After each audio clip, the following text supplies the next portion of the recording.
my name is Jamie Berg, and this is my informative speech titled How the Media Affects Body Image.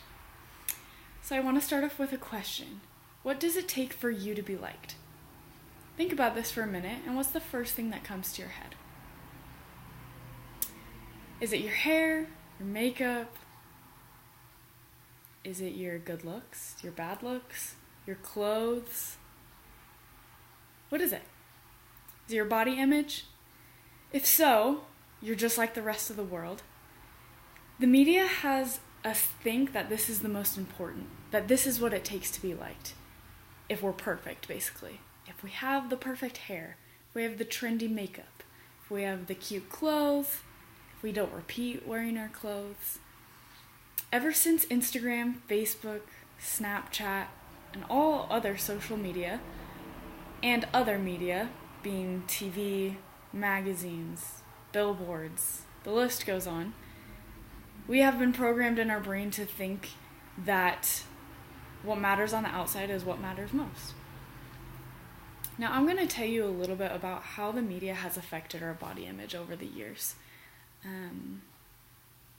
It's made people have more depression issues, more anxiety issues, and low self-esteem issues.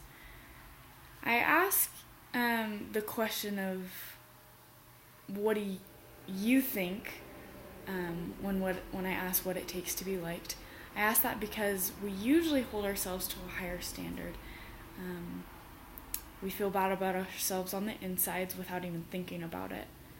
And these are real facts. These are real statistics that I'm going to share with you. And I'm going to first talk about how social media has affected our self-esteem and has affected our body image. Like I said, social media does make us have low self-esteem. The Pew Research Center indicates that 71% of 13 to 17-year-olds use Facebook, 52% use Instagram, and 41% use Snapchat as of 2015.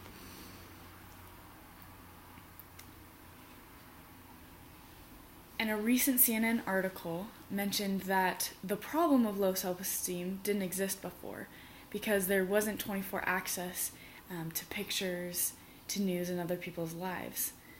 As of 10, 20 years ago, there was only billboards, magazines that you would maybe come across in passing. But now social media and other types of media are easy access 24/7. I used to babysit two girls, ages 10 and 11. I used to babysit them all day. All they knew was the media, social media in specific. They were addicted. They never went out to hang out with their friends, but they would talk with them over social media. They were obsessed with what their selfies looked like that they were about to post. They were obsessed with what they were saying to their friends, how many likes they had, how many followers they had. And as I started to analyze this, I realized that this wasn't just these two girls, that this was everyone in their generation.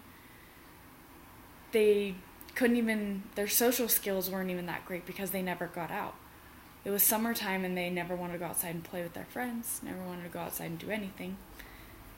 They just wanted to stay on their phones or stay on their computers to talk with their friends over chat. The rates of anxiety and depression have increased 70% in the past 25 years, according to a 2015 CNN article. That rate has increased in the past 25 years, and before that, it was way lower. The media does falsely advertise. Everyone in magazines and billboards and TV, they aren't real. They have professionals that do their makeup, that do their hair, that dress them.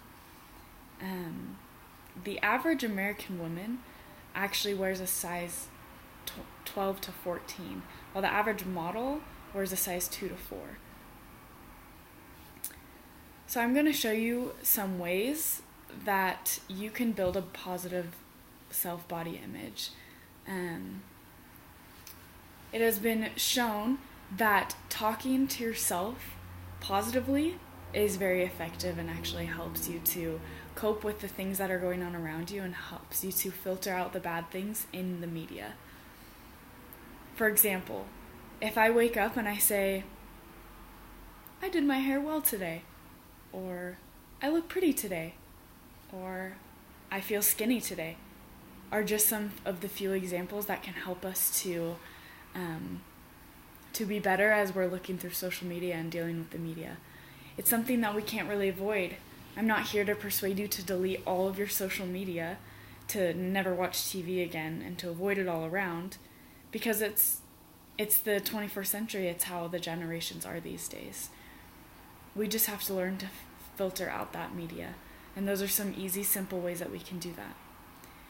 Young people who use social media networking sites for more than 2 hours per day are more likely to report poor mental health, including psychological distress. This has been happening all over the world as young children start to use social media and start to compare themselves with other people on the TV and in magazines. 71% of 13 to 17-year-olds use Facebook. This is how the generation is these days. And as you can tell, it's not necessarily social media as it is how we are using it. That's not necessarily the problem. It's how we use it. It's how we're viewing ourselves. We don't realize we're doing it sometimes. We don't think that it's bad, but then we hear ourselves talking negatively about ourselves. We just want to be liked, or we just want the attention that we think that we want. So remember the next time that you're using this type of media, that you're being real about it, that you're being positive about who you are first.